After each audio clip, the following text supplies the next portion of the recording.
Hello, my name is Heather Meeker, and I am the Executive Director of Summit Artspace. And we are joined today by Milan Kecman, who is a wonderful artist who has a solo exhibition in our Welcome Gallery through March 27th called Head2Head.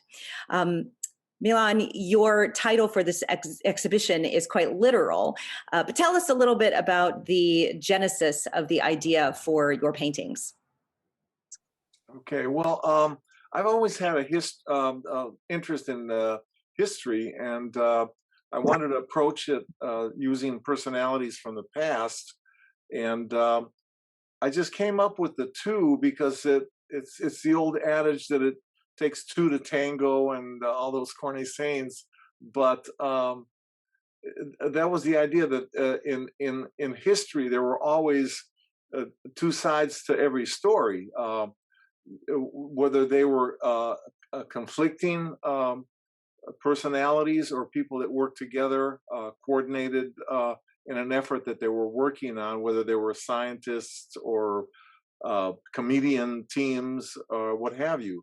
So that was basically where I started from. And like I said, it's just the two, 1 and 1 is 2, and sometimes 1 and 1 could equal 3 because the two people in and of themselves created a third event or a collaboration, created a third thing. So that was basically the premise of it. Yeah, and in your artist statement for this, you also talk a little bit about the human face and both the duality of that in your portraits, but also you were coming at it from the standpoint of what do we all share, right?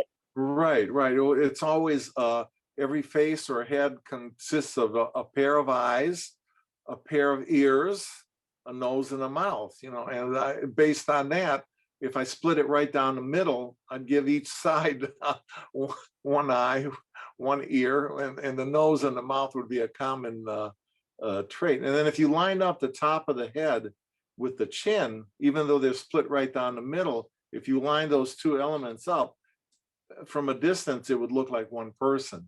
And that I kind of played around with that. I did the research. I would kind of look through all these old images, and they were mostly black and white old photographs.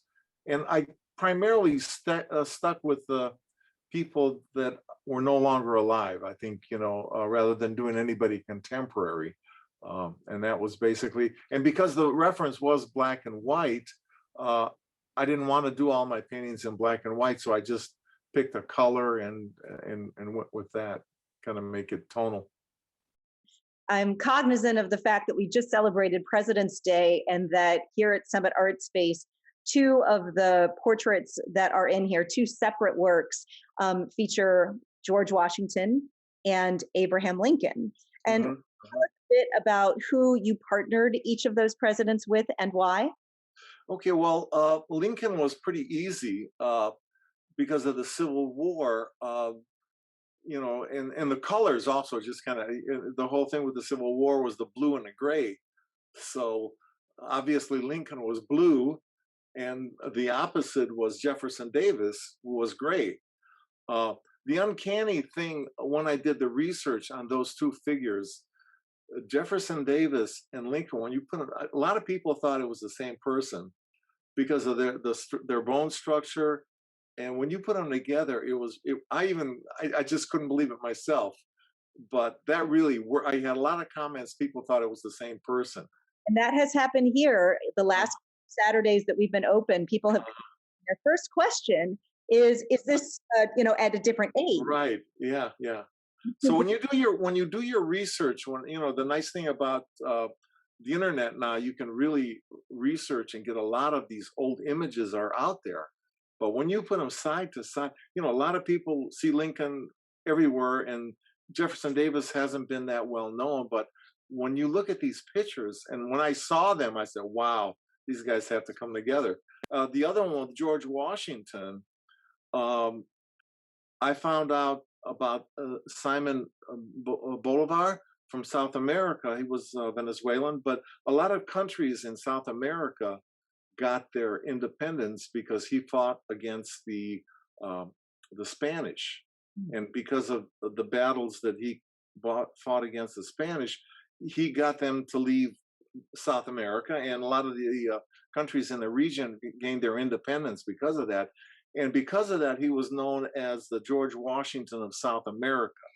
So I thought since that was his title, a lot of people knew him as that. I thought, well, that's a great way to put them together.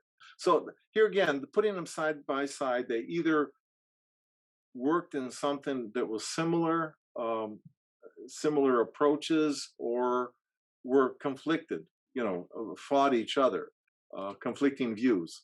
I think it's because we think of George Washington as Americans. We think of Washington in such an iconic way and in a very focused and American way.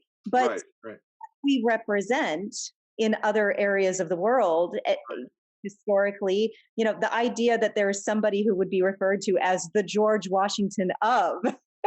Right. Interesting way and a different facet of thinking about, one of our founding fathers. Exactly. In other parts of the world too, that this quest for self-determination and freedom is something that is inherent to humanity. Right. And what I try to do with these paintings, I try to touch upon personalities outside of just the United States, because there are people all over the world and in different countries that contributed a lot to that particular country or to the world as a whole. And so I wanted to kind of leave. That's why I did a series with the authors. I did the French. I did the not only the English, and I did the Russian novelists, which I really kind of liked, Tolstoy and Dostoevsky. And what I did was in the title, I love playing with the titles. The title of that one with Dostoevsky and Tolstoy, War and Peace, everybody knows, and Crime and Punishment, everybody knows, which were the two well-known books that they wrote. But I combined the title instead of, so what I called it was, instead of War and Peace, I called it War and Punishment. So I took part of the, so I kind of, once I do these, I also like to play with the titles to kind of give a little bit of the unity of the two, And, it is what it is. It's something unique and different. And, it's just my way of looking at it. And, well, and talk a little bit too, because, how you talked already a little bit about how you chose your subjects and just sort of where your thoughts led you. Do you have more ideas for new portraits? Oh, geez, it's never ending. I mean, constantly. People come up to me, and a lot of people come up and want to do more contemporary people. I just kind of shy away from that. And there's so many names out there. It's really never ending. I could just rattle them off, but it's just. That's okay. Save it for when you have Head2Head Part 2. Yeah. It's just terrific, and I want to encourage everybody to come and see these works in person. They really do spark a great deal of different ideas and contemplation about their role, the subject's role in history, but also again, how, what do all of us as people, as human beings have in common? Thanks so much, Milan, for taking a few minutes to talk with us about your work. We hope that everyone will go to summitartspace.org to see the exhibit virtually. And then on Saturdays from 12 to 4 o'clock, come to our Welcome Gallery and see those paintings in person from 12 to 4 p.m. Thanks so much, and we'll see you soon.